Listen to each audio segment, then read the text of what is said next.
What's up, beautiful people? Another day, another study. Headaches are the third leading cause of disability across all age groups, with migraine headaches estimated to affect 15% of the global population. Preventative strategies for migraines are huge.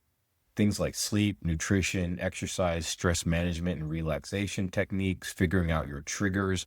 I had suffered from migraines in the past. I haven't had a migraine in years, went from 9 to 10 migraines a month to no migraines in years, mostly through changes in how I interact with the environment. Previous studies have shown that placebo response rates for migraine sufferers are as high as 46%. And even some of the newer trials show in the 60 to 70% response rate with placebos in migraine sufferers. This study examined a 3-month open label placebo, and open label placebo studies are really interesting to me because this is where you're telling someone they're getting a placebo with no active ingredients, but you think it'll help their condition.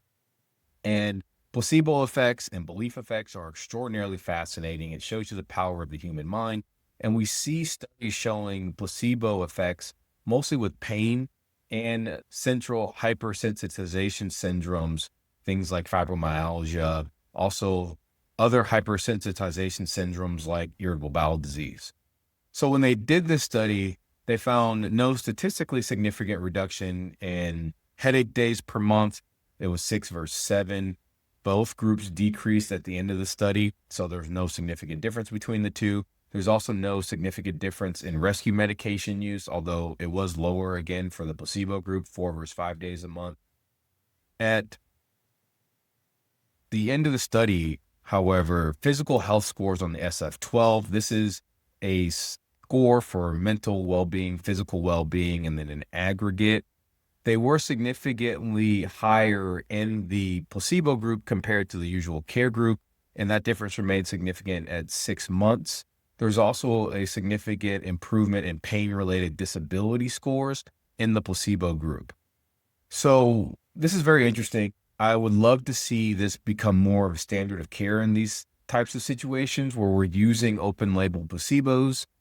There are limitations for this study. They did not enroll enough patients to meet their statistical criteria. It was in a German population, so not generalizable to other populations. And then part of the placebo effect is thought to be due to physician-patient relationship, which was minimized by the trial design. However, I would love to see further trials utilizing open label placebos, both as prevention and treatment for things like migraines and irritable bowel disease. Have you taken an open label placebo or your doctor suggested it? It's not something I've seen very often, but let us know down below.